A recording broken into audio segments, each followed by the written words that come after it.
Dolphins taking on the Jets. So the Jets down 3-0. They march right down the field, running the ball with power. They look great, and then they fumble inside the one. I was smiling for you, Greeny. It looked optimistic. This is the Jets that we imagine, a tough running game. We're going to play good defense, not make mistakes.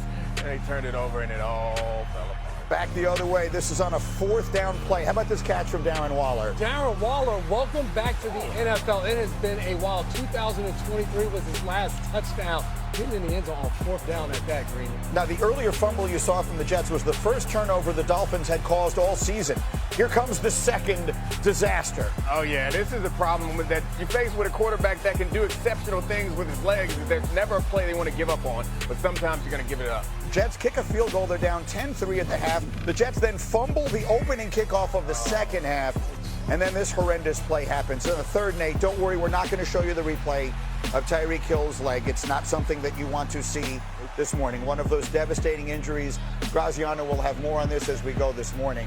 But a devastating moment, obviously, for Hill. The injury is a serious one. Anyway, as the play continues, too easy. Darren Waller, second touchdown, Dolphins up 17-3. And then just when it looks completely over, ensuing Jets drive, going for it on a 4th and 1, Justin Fields doing something that not too many other human beings could do. Yeah, I think this is what he had in mind when we had the fumble earlier. He has this level of athleticism and his capability to get the fans a little excited. He had over 340 total yards of offense. Dolphins respond with a touchdown. Jets down 24-10. Garrett Wilson, touchdown catch, but hold on. Is this offensive pass interference? Absolutely. Act 2 DB? Yeah. Come on, Greeny. Call that more often. Yeah, push off. Horrible call. 24-13. The Jets now down 2 touchdowns, and it's Fields. For reasons known only to them, the Dolphins single cover Garrett Wilson. That's a bad man. The other catch that didn't count, this one was even more impressive. Look at the feet right there. That is unbelievable. Garrett Wilson. Oh. Jets go for the 2. They get it, so it's 27-21. They need an onside kick, and those almost never work, and here's one example of that. And so the Dolphins, on a night where they lose Tyreek Hill to a terrible-looking injury, keep their season alive. They win it by a score of 27-21. Let's start with the most important storyline here, Dan. What do we know about the injury to Tyreek? Yeah, as Adam Schefter reported this morning, multiple torn ligaments, including the ACL. In addition, he dislocated his kneecap. So when they rush him to the hospital, because that can also mean artery damage, nerve damage. They have to assess what it is. But he'll have surgery today to repair those ligaments. His season's obviously over.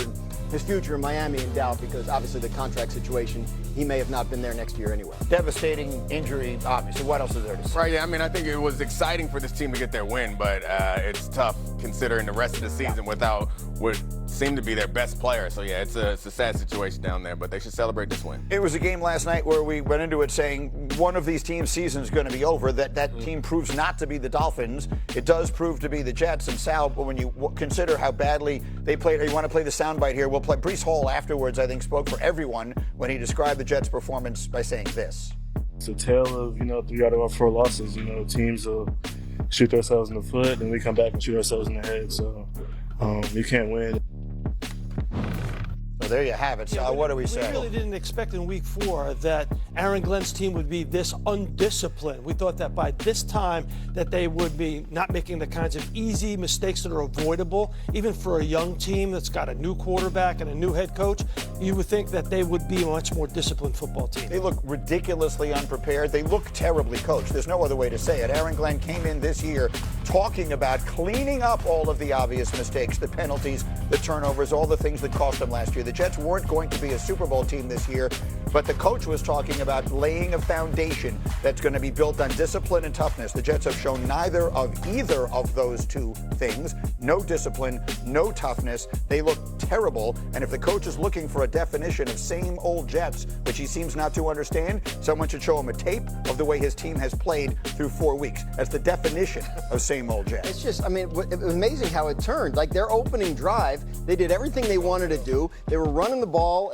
at will, and they get close to the goal line, they fumble. Now the Dolphins go the length of the field for a touchdown. Now you're down 10-0. The whole entire thing falls apart because of one play. But yeah, the penalties, the pre-snap stuff. It just, if he scores there, which is entirely possible, yes, the game could feel totally different. Now the Jets are in control of the game. They can keep running. I don't know. It's just amazing how And Graz, I think to your point, we always talk about the coaching, and one thing Aaron Glenn has talked about is having referees at practice, talking about minimizing the penalties. Once you go out there on the field, they fumbled 2 kickoff returns so far in this season, and there's pre-snap penalties. To a certain extent, Nick, you know this, for the players, you got to step up now when the lights come on and show up and perform the way you've done in practice. I guarantee you those coaches are going there on Monday and like, guys, we did this play on Wednesday, Thursday, and Friday, and we get to Monday night, and now we're making the same mistake. That's the thing about football is it's a couple plays here and there will make the whole game feel a whole lot different. So, like, Greeny, I think it's fair. A little bit of your fan is showing when you talk about the toughness. I think that they're undisciplined,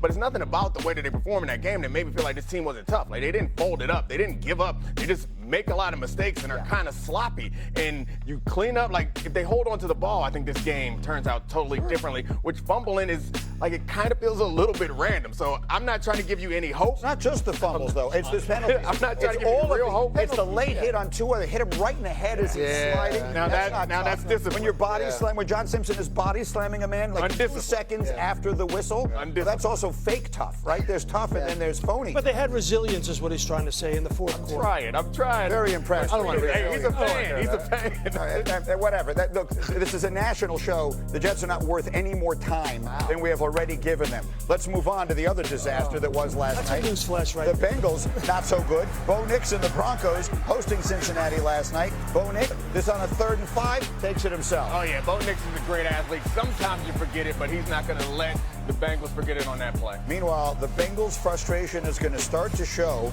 This is Jamar Chase with 10 yards on a 3rd and 20. The Bengals had 159 total yards and 9 first downs. And you saw a lot of moments like this on the sideline. We're going to talk a lot about it. Meanwhile, look at Marvin Mims the other way. Getting it done, an end around. You see that for every NFL team out there. You want to get a wide receiver the ball, just hand it off to him once in a while. And then how about this play? Look at Cortland Sutton. So the difference in this offense from week to week really depends on Bo Nix's accuracy. When he's accurate, this offense is good, and he put it right on his chest right there. Bengals did not do well in 1st and long last night. This is 1st and 20, and it's a team meeting at the quarterback. Bengals offense just had nothing going, and look again, Jamar Chase, we got to talk about what this is all going to add up to. 5 minutes left. The ball game is essentially over anyway, but here comes R.J. Harvey, 28-3, the final score. You see the looks on those faces, not what they were expecting. After the game, Jamar Chase active on social media. The first post says, "Man, y'all better leave me alone," and he had like a couple of crying, laughing emojis. And then another one, he said, "I play with passion, #WhoDay." So I turned to someone who might be able to decipher social media. What's he trying to say there? I mean, that he plays with passion and he's still part of the team. Like the WhoDay, like he's still committed. I think you see in week 2, that's a catastrophic traffic event, and that's what you were seeing in Cincinnati now, and the fallout of it is going to be fascinating. Their season is quite obviously over as far as anything they were hoping to accomplish realistically. Now the question is, how do they keep it together? Well, the bottom line is it's 2 things, right? It's about the Bengals. It's also about the division within the division. What's the fallout, right? For the Bengals,